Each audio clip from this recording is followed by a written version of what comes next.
My aloof roommate has a sleepwalking problem. Every night, he climbs into my bed, hugging and kissing me. I'm beyond annoyed, but at the same time, I can't help but enjoy it a little. Until one day, I accidentally found his health report. It said he's as fit as an ox. Wait, then why does he keep climbing into my bed every night? Welcome to the Hee Hee Story channel. Don't forget to subscribe to the Hee Hee Story channel. Story begins. As I felt the bed curtains being lifted, I instinctively scooted inward, too lazy to even open my eyes. But the next thing I knew, a pair of arms wrapped around me from behind, pressing a warm chest against my back. A stream of kisses landed on the nape of my neck, soft but relentless. I groaned in frustration, elbowing him slightly as I whispered, "Felix Jones, you can sleepwalk all you want, but can you stop nibbling my neck? Sometimes I feel like a turkey neck." Felix didn't stop.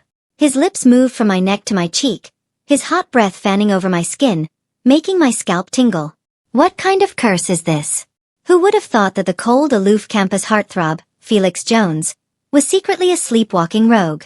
Every single night, he climbs into my bed, kissing and groping me like a seasoned flirt. And by the crack of dawn, he sits up like nothing happened and returns to his own bed, as robotic as can be. The next morning, he never remembers a thing. Each time, I want to slap him awake, make him realize the nonsense he's been up to. But I've read that waking a sleepwalker could cause brain damage. And if Felix turns into a babbling idiot, I'd be stuck taking care of him for the rest of his life. So, I've learned to tolerate it. I've considered telling him what he does while sleepwalking, but every time I bring it up, Felix shoots me that cold, indifferent gaze. Sleepwalking? Impossible. You got proof. It's as if he thinks I'm slandering him.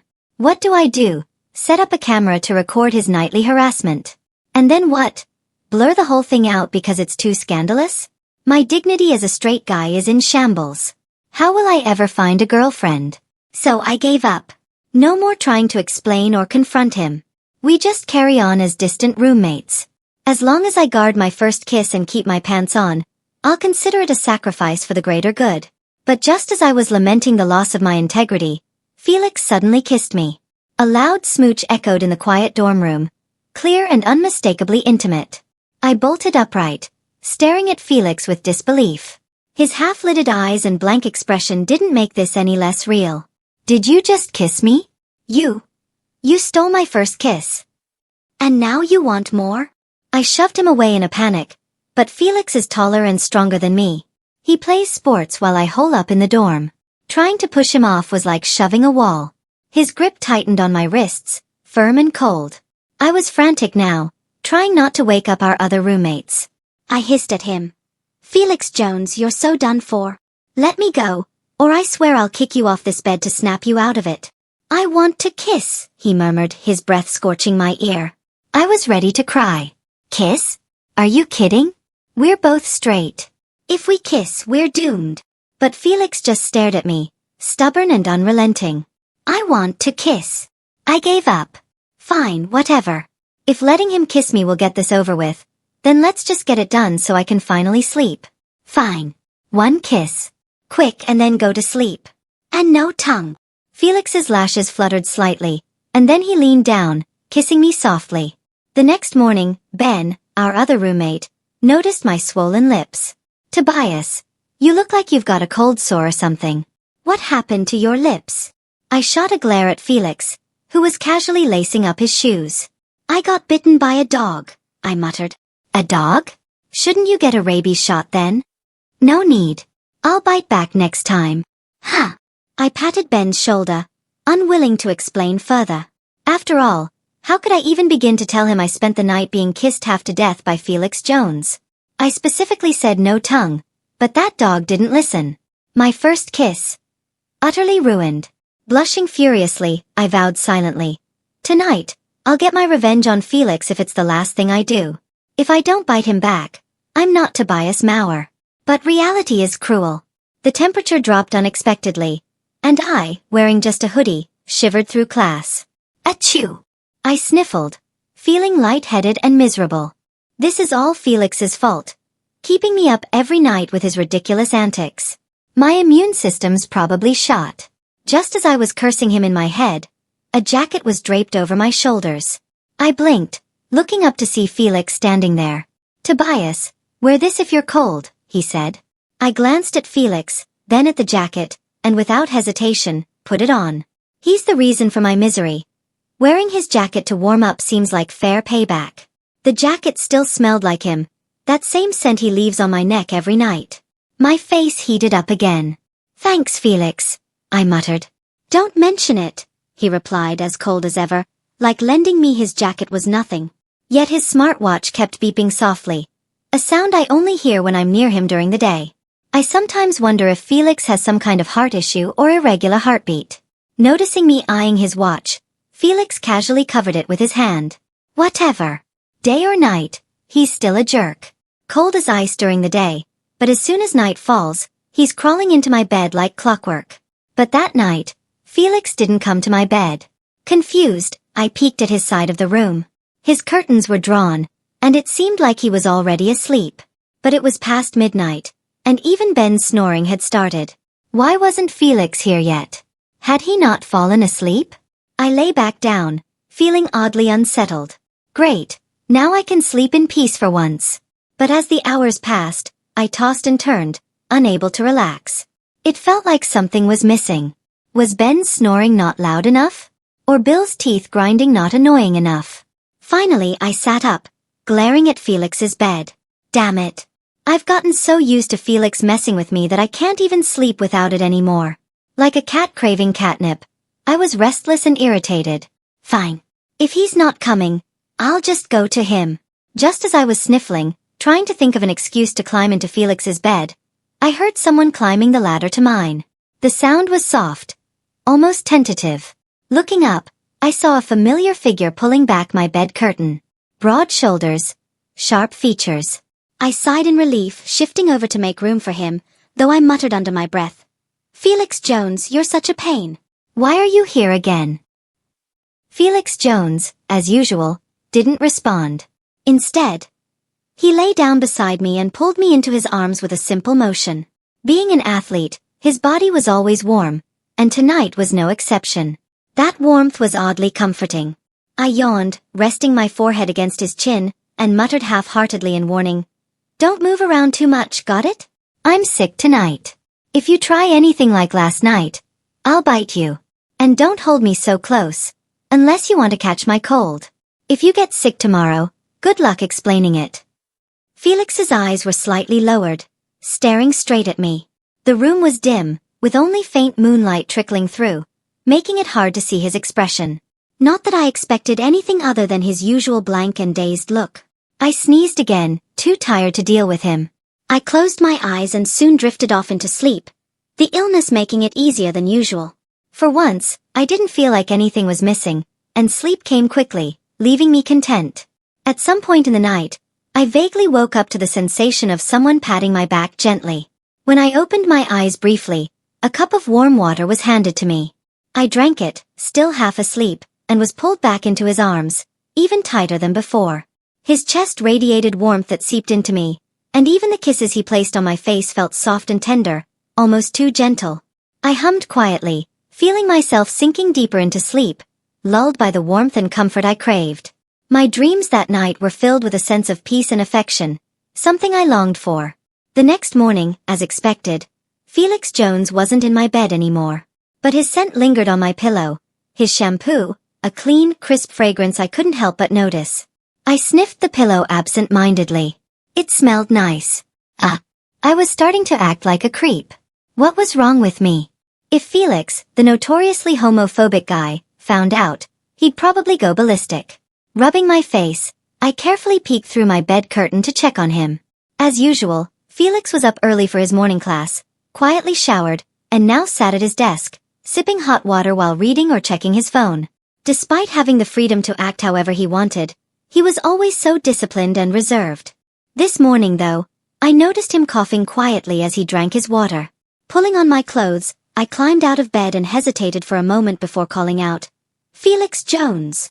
He looked up at me with his usual indifferent gaze, his smartwatch suddenly emitting a soft beeping noise that startled me. "What's up?" he asked, his tone as cool as ever. I opened my mouth to ask if he was coming down with something but hesitated, and instead said, "Are you feeling unwell?"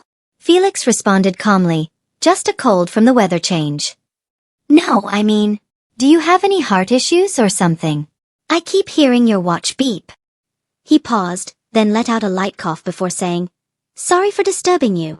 He adjusted something on his watch, and the beeping stopped abruptly.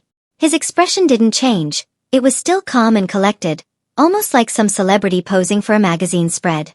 "Won't happen again," he added nonchalantly. "Good," I mumbled, flashing an awkward smile before heading off to wash up. Felix Jones had his issues. Heart problems during the day, sleepwalking pervert at night. The guy was full of contradictions. Distracted, I finished getting ready and left for my morning language class with Ben. It's so unfair. Felix, with his stellar grades, didn't even have to attend language courses, while the rest of us suffered through early morning classes. How could there be such a gap between us? Every time Ben and I trudged to class, I couldn't help but feel a little envious. As we walked, Ben suddenly paused, glancing at me with an odd look, like he had something to say but didn't know how to start. "What's up? Do I owe you money or something?" I asked, raising an eyebrow. Ben scratched his head awkwardly. "Not really. It's just that, when you mentioned Felix, I thought I saw him climb into your bed last night." I froze, my face growing warm. He saw Felix sleepwalking? Great. Now how was I supposed to explain that? It's kind of a private matter. But Ben continued, "I thought I was half asleep and seeing things, so I didn't think much of it. But then, I saw him get up, pour some hot water, and climb back into your bed. And I think I heard him gently telling you to drink it." I stared at Ben, horrified. "What? You're telling me Felix Jones took care of me last night?" Ben nodded hesitantly. "I think so. But I was pretty tired, so maybe I imagined it." I stood there, dumbfounded, my mind racing. If Ben was right, Felix bringing me water, comforting me, could a sleepwalker really do all that? No way. Felix wasn't sleepwalking last night. But then what was he doing? Was he playing some kind of prank on me? Was he bullying me? Or could he actually like me? But I'm a guy, and so is he. And he's homophobic. I clutched my head in frustration, my emotions all over the place. Part of me wanted to storm back to the dorm and punch him, but I decided against it. Violence wouldn't solve anything. Maybe I should just slip some laxatives into his food instead. Let him spend the day in the bathroom. But in the end, I chose to swallow my frustration and avoid causing any trouble. First, I needed to figure out if Felix was really sleepwalking or not. When I got back to the dorm after class, Felix was still sitting there, looking just as composed as ever. He glanced up at me as soon as he heard my footsteps, his dark eyes as unreadable as always. In the past, whenever he looked at me like that, I assumed I'd somehow pissed him off. Now, I just hurriedly climbed into bed, keeping my distance. Night fell quickly, and after lights out, the room was plunged into darkness, save for Ben's usual snores. I lay in bed, scrolling through my phone, waiting. And just as I expected, the bed shifted slightly as Felix climbed up behind me. He settled in, his arms wrapping around me, his breath hot against my neck. Annoying and persistent, like clockwork. But this time, I didn't elbow him away. Instead, I turned around slowly to face him. Felix's gaze was still distant and blank, his expression vacant, just like someone deep in sleepwalking. "Felix Jones," I whispered softly, but he didn't respond. I hesitated for a moment before reaching up and pinching his cheek. Hard. He didn't flinch, didn't wince, didn't even react. I pulled back, preparing to punch him, but his eyes didn't even flicker. He just kept rubbing against me, kissing me, completely robotic in his actions. It was exactly what you'd expect from a sleepwalker. I sighed and withdrew my hand. After a moment of hesitation, I leaned forward and kissed his cheek. Felix didn't react. Fine, if I'm going to test him, I might as well go all in. Bracing myself, I kissed him on the lips, muttering embarrassingly sweet words as I did. "Felix Jones, I like you. I really, really like you. If only you were awake, we could date." I watched his face closely for any sign of a reaction. If he had any hidden intentions toward me, this would be the moment to reveal them. He'd be thrilled, right? But after waiting for a while, Felix remained as blank as ever, his half-closed eyes showing no sign of awareness. In the end, I sat there in silence, my phone in hand. I'd tried every method Google suggested, and Felix showed all the signs of a genuine sleepwalker. I must have been too feverish last night, and Ben must have been groggy too. There's no way Felix, someone so homophobic, would spend every night pretending to sleepwalk just to mess with me. It's just impossible. Absolutely impossible. I let out a long, relieved sigh and snuggled into his chest, yawning contentedly, completely unaware of the fleeting shadow and smirk that flashed in his half-lowered eyes. Ever since Felix Jones started sleepwalking more frequently, the dynamic between us in the dorm had shifted into something strange. We used to be just regular roommates, barely exchanging more than polite nods. Now, I couldn't help but feel a little awkward, maybe even guilty, especially when I found myself snapping at him in real life for things I only used to grumble about at night. Oddly enough, Felix didn't mind. He wasn't cold or distant. His patience in real life was just like when he was sleepwalking, as if nothing ever bothered him. Things got even more complicated when I noticed myself unconsciously leaning toward him in class. A few times we sat next to each other, and my body just moved closer on its own. The moment I realized it, I would break into a cold sweat and rush to pull away, avoiding his eyes in embarrassment. Still, every night, like clockwork, he'd come to my bed. And somehow, I went from feeling uncomfortable to getting used to it, and then to outright depending on it. If he was even a little late, I couldn't fall asleep. He kept being his usual mischievous self at night, leaving me blushing furiously. There were more than a few times when I had to push him off and flee to the bathroom, my body betraying me with reactions I couldn't control. I'm a guy, and so is he. How could I react like that? What's worse, how could I start feeling attached to him? We're college students. I'm not an idiot. I know what these feelings mean. I tried to brush it off, to stop these uncontrollable urges, but then Felix Jones got selected to represent our department in a basketball tournament, which meant he'd be away for a few days. As soon as I heard, I felt a wave of unease wash over me. How was I supposed to sleep without him here? That thought haunted me all day, making it impossible to focus in class. When I got back to the dorm, I found a health report sitting on my desk. Ben, did you put this here? I asked. Ben, who was absorbed in a video game, barely looked up. Oh, that's Felix's health report. He's away for the tournament, and he asked me to bring it back. I must have put it on your desk by mistake. Just drop it on his desk, will you? Sure. Without much thought, I picked up the report and was about to place it on Felix's desk when curiosity got the better of me. I flipped it open. 185 centimeters. 82 kilograms. No medical history. No family history of sudden death. Liver function. Normal. Kidney function. Normal. Kidney function? I had my doubts. A guy who sleepwalks and does the kind of things Felix does at night must have supercharged kidneys. Heart. Normal? Then why does his smartwatch beep all the time? It's not heart failure? I kept flipping through the pages idly until I reached the last section. Mental health and psychological evaluation. Wait, they check this stuff for athletes now? Afraid someone might have a breakdown during a game? I chuckled to myself, my eyes scanning the text. Everything appeared normal, until I hit one line that made my blood run cold. No signs of sleepwalking or other abnormal conditions. I lay on my bed, my mind spinning with anger and embarrassment. Felix Jones had been lying to me. He didn't have sleepwalking episodes. He was perfectly normal, and that made him all the more terrifying. The worst part? He'd been using this sleepwalking excuse to take advantage of me, to grope me. Every night. And all those things I'd said to him, the confessions I'd made in the dark, my face flushed from his kisses, the way he'd touched me, and the gradual shift in my orientation. All of it. He must have noticed every change.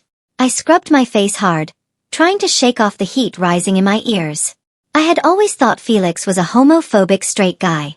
I still remembered how, on the first day of military training, his impossibly handsome face had drawn attention from everyone, including some upperclassmen from the art department who had openly confessed their feelings for him. Felix's disdainful, irritated expression still lingered in my memory. So, he had been gay all along, just hiding it well. And apparently, he'd set his sights on me, plotting for who knows how long, using sleepwalking as his cover. That smartwatch of his? It wasn't beeping because of heart issues. It was because he was lusting after me. He was excited. He's a shameless, sneaky bastard. I seethed with anger, mortified and enraged.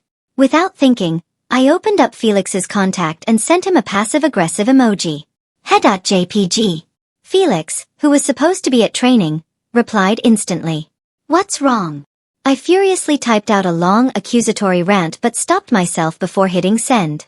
Wait. No, this isn't the way. If I just confront him now, that's no fun. I need to make him slip up on his own. Let him reveal himself. Then, I can have the upper hand standing on the moral high ground. So, I deleted the entire message and sent something more neutral instead. Nothing. Good luck with the game. Thanks. I didn't respond after that, but a few minutes later, Felix messaged again. Tobias, why are you still up? I smiled to myself. Time to mess with him a bit. Couldn't sleep. When are you coming back? I'm not sure I'll be able to make it back tonight. After the game, we're heading straight to another city for the tournament. Okay, take care. Good luck. Thanks. I'll try to come back as soon as I can. Felix was gone for 3 days. During that time, I made sure to send him supportive messages while casually dropping hints about how I couldn't sleep well without him around. Felix, thinking I was helpless without him, seemed to be growing more anxious with each passing day, though he maintained his usual cold and proper demeanor. I was having the time of my life, waiting for his return, plotting my revenge. Finally, Felix came back on the first day of the holiday. Ben and Bill had gone home for the break, leaving me alone in the dorm. Half asleep, I heard the door open quietly. Felix didn't turn on the lights, moving softly as he unpacked and took a shower. Soon after, I felt him climb into his own bed. I turned over, waiting for him to make his move. Sure enough, just before midnight, the familiar rustle of my bed curtains being pulled back reached my ears. Felix slipped into bed behind me, wrapping his arms around me and kissing the back of my neck. Missed me? I whispered, turning to face him with a soft smile, pressing myself closer to him. I've missed you so much. Felix's kisses grew more intense. Good. He was excited. He had taken the bait. I decided to push him further. Felix, can I touch you? You're always the one making the first move. Tonight I want to. When he didn't respond, I took it as a yes. I let my fingers trace his brow, down his nose, over his chin, and to his throat, feeling the tension in his muscles as he tried to remain calm. His eyes, however, betrayed him, gleaming with barely restrained desire.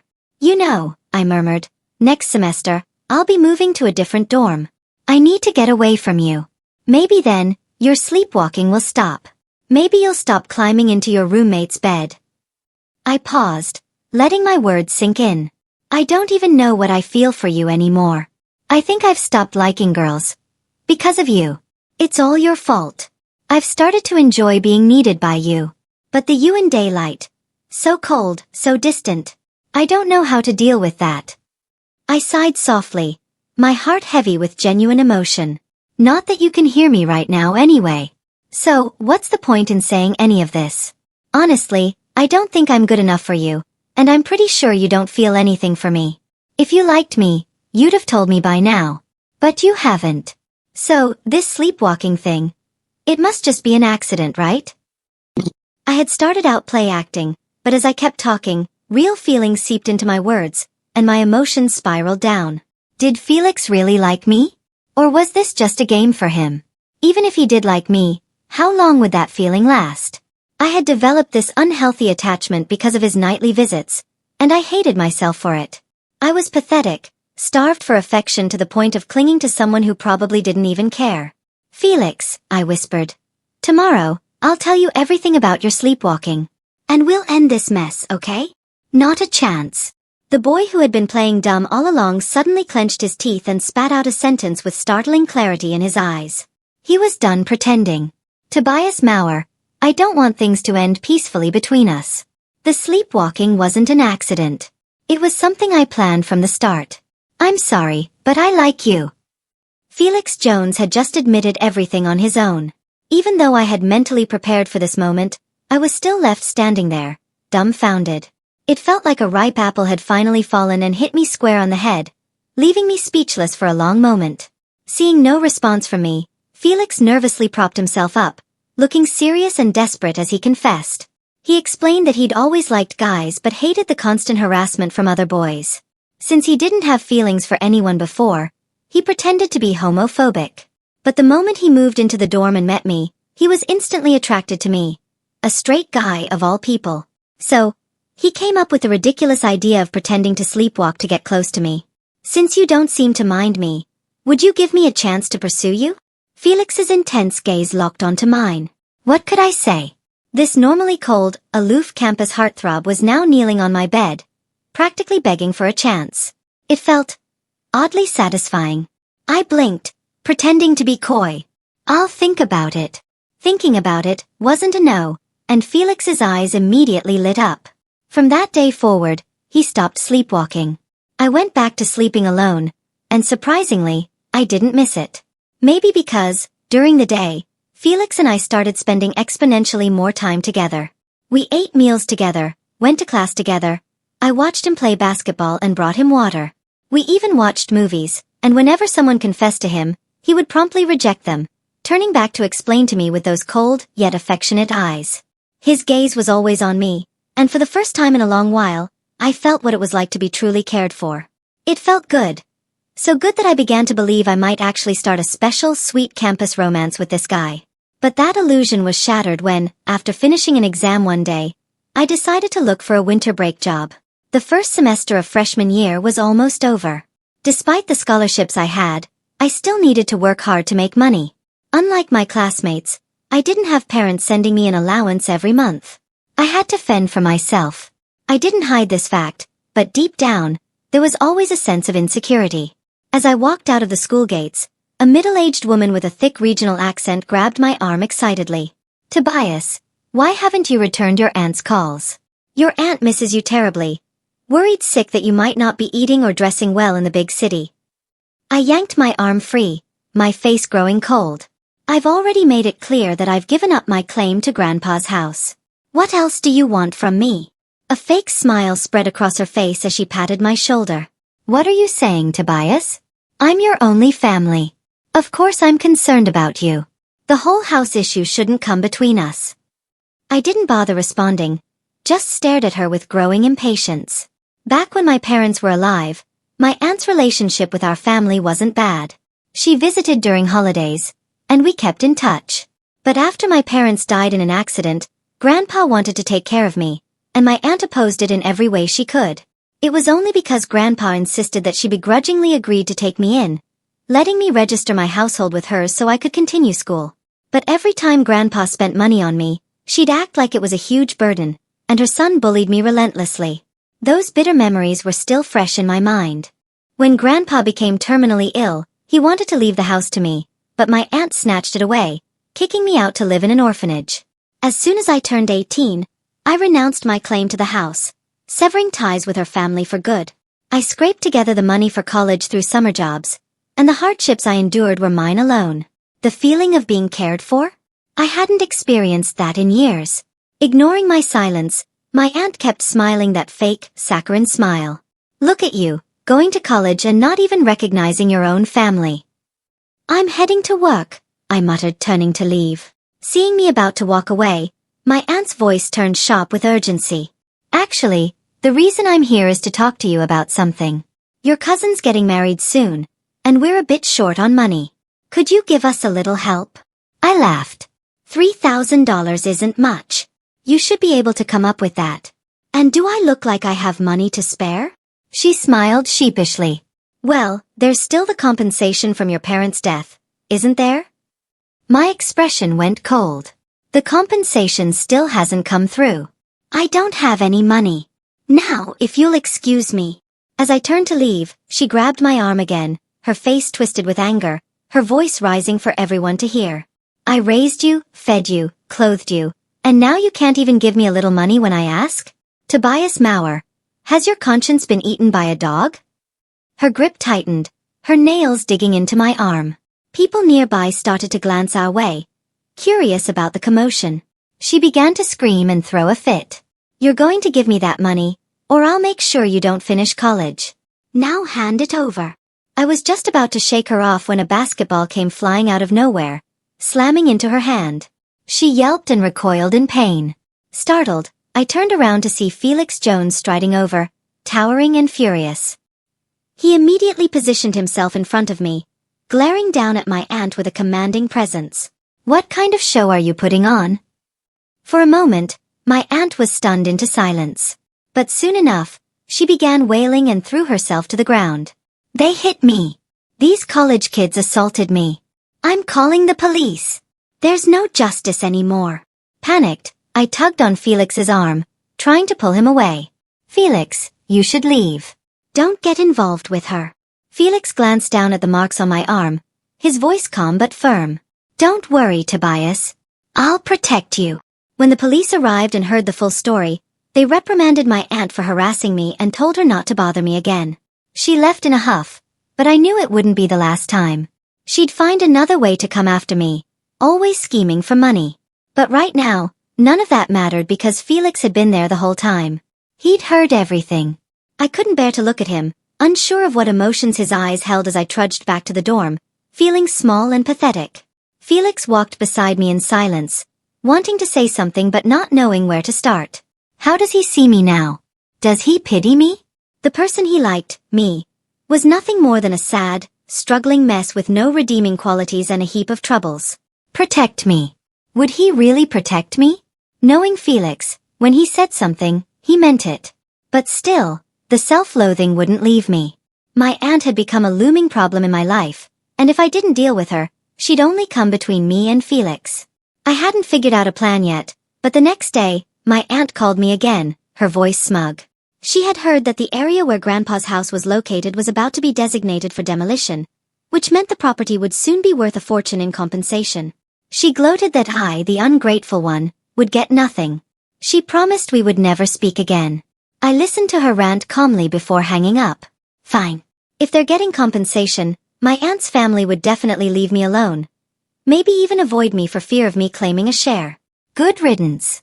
In their greed, they began adding extra floors to Grandpa's house, hoping to increase the compensation payout. The neighbors followed suit, everyone eager to cash in on the impending demolition.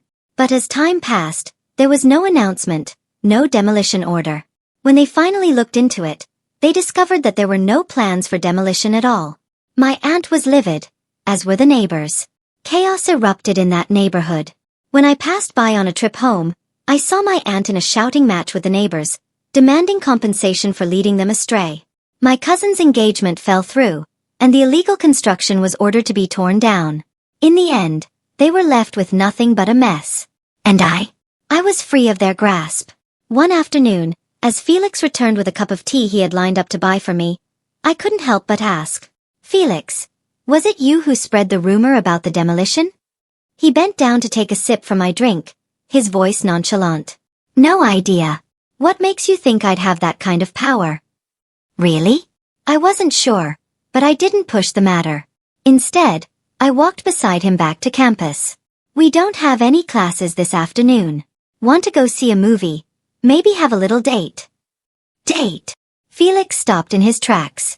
I took a sip from the same straw he had just used and playfully nudged his leg. "Yeah, a date. You coming or not? If not, I'll find someone else." Felix's throat bobbed, and a smile softened his features, as fresh and new as the buds sprouting on the trees nearby. "I'd love to." And so, Felix Jones and I started secretly dating. After all, same-sex relationships were still a bit of a taboo, and I didn't want to draw too much attention. Felix went back to his old habit of climbing into my bed every night. Only this time, he wasn't pretending to be sleepwalking. He was fully awake. And I was hopelessly falling deeper into the sweetness of it all. One night, after he returned from playing basketball, I poked my head out from my bed curtain and asked, "Why are you so late?" The coach wanted to talk to me. He quickly leaned down and kissed me on the lips, his eyes smoldering. "Just a kiss. Let's head out later tonight." Blushing, I nodded. Felix touched my face, satisfied, before going over to his desk. "Ben, where's my health report? The one I asked you to bring back." "Oh, that. I accidentally put it on Tobias's desk last time." Ben then turned to me and asked, "Tobias, didn't I ask you to put Felix's report on his desk? Did you leave it there after you read it?" The moment those words left his mouth, Felix went rigid. He turned slowly to face me, a smirk curling at his lips. "So, Tobias, you read it that day?" I stammered. I might have flipped through it, but I put it back after. "You can go check." Felix chuckled, his eyes dark and heated. "No worries. We're not in a rush. There's something more important to deal with now. Get up, put your shoes on. It's time to head out." I struggled weakly. "Felix, it's still daylight. We've got plenty of time." Tears welled up in my eyes. He wasn't human. He was a devil. Red heart. The end. Thanks for stopping by. Subscribe and hit the notification bell so you don't miss out on any new videos.